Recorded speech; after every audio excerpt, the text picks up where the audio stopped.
சைவத்தையும் தமிழையும் வளர்த்த நாயன்மார்களைப் பற்றி உங்களுக்கு சொல்ல விரும்புகின்றேன். முருகநாயனார் என்ற சிவபக்தரை பற்றி இப்போது நாம் சொல்லப் போகின்றேன். உமையவளின் கூந்தலில் நறுமணம் வீசுவது மனம் பொருந்திய மலர்களைச் சூடிக்கொள்வதால் அன்றி மங்கையர் கூந்தலுக்கு இயற்கையிலேயே மனம் கிடையாது என்று சிவபெருமானிடம் வாதிட்ட மதுரை தமிழ்ச்சங்கத்து தலைமை புலவன் நக்கீரனை வாத திறமையை அறியாதார் யாருமே இருக்க முடியாது. அந்த சிவபெருமானின் தலை மீது கற்றைச் சடையில் கங்கை அமர்ந்திருக்கும் நிலையில் சிவபெருமான் விரும்பிய திருத்தலமாக திருப்புகலூர் விளங்கியது. அந்த சிற்றூர் மணிமுடிச் சோழனின் காவிரி வளநாட்டில் அமைந்திருந்தது. அவ்வூருக்கு எழில்வளமூட்டும் நிலையில் பூஞ்சோலைகளும் மாஞ்சோலைகளும் தண்ணீர் நிறைந்த தடாகங்களும் நிறைந்திருந்தன. பாடும் குயிலும் ஆடும் மயிலும் கனிமொழி பேசும் பச்சை கிளிகளும் ரீங்காரத்துடன் மலர்களில் உள்ள தேனை உண்ணச் செல்லும் வண்டுகளும் பார்ப்பவர்களின் உள்ளங்களை பரவசப்படுத்திவிடும்.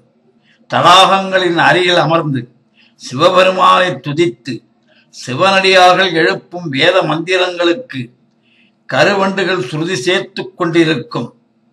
சிவபெருமானை துதித்து சிவ தொண்டர்கள் இசைக்கும் திருப்பதிகங்களை மானும் மயிலும் பசுக்களும் மெய்மறந்து அசையாமல் நின்று கேட்டுக்கொண்டிருக்கும். இத்தகைய பெருமை வாய்ந்த திருப்புகலூரில் மேன்மையான அந்தணர் குலத்தில் முருகனார் என்ற ஒருவர் தோன்றினார். ஞானத்தையும் நல்லொழுக்கத்தையும் கடைப்பிடித்து முறைகளை கற்றுணர்ந்த தவச்சியலர் இவர். சிவபெருமானிடம் பேரன்பும் பற்றும் கொண்ட இவர் அவர் முந்தைய தெய்வ பயனால் சிவபெருமானின் விரிச்சடையில் சூட்டுவதற்கு திருப்பள்ளி தாமம் பறித்து வந்து சாத்துவதை தம் திருத்தொண்டாக கொண்டிருந்தார். நாள்தோறும் வைகரை பொழுதில் எழுந்திருந்து நீராடி புதிய ஆடைகளை உடுத்து கொண்டு திருநீறு துலங்க திருநந்தவனம் நோக்கிச் செல்வார். கண்ணை கவரும் மனம் வீசும் மலர்களை சிவபெருமான் திருச்சடையில் சூட்டி மகிழ வேண்டும் என்ற ஆவலில் நந்தவனத்தில் உள்ள விதவிதமான மலர்களை பறிப்பார். பூக்கூடைகளில் அவைகளை நிரப்பிக் கொண்டு ஒரு தனிமையான இடத்தில் வந்து அமர்ந்து கொண்டை மாலை, சரமாலை, தொங்கல் மாலை என்று விதவிதமான மாலைகளை காலத்திற்கு ஏற்றபடி தொடுத்து கட்டுவார். அப்பூமாலைகளை எடுத்துக்கொண்டு வர்த்தமானேஸ்வரம் என்று புகழும் பெருமையும் படைத்த ஊரின் சிவாலயத்துக்கு செல்வார். அங்கு தன்னை நாடி வரும் அன்பர்களுக்கு அருள்வாளிக்கும் சிவபெருமானுக்கு தான் கொண்டு வந்திருக்கும் மலர் மாலைகளை சூடி மனம் உருக சிவபெருமானின் பெருமையை உணர்த்தும் பதிகங்களை பாடி மகிழ்வார்.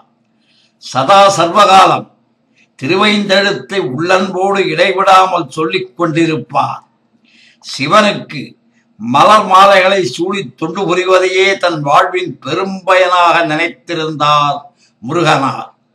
அந்த நாட்களில் உமையவளிடம் ஞானப்பால் அருந்திய திருஞான சம்பந்த சுவாமிகளுடன் நட்புறவு கொண்டு பெருமையடைந்தார் முருகன்.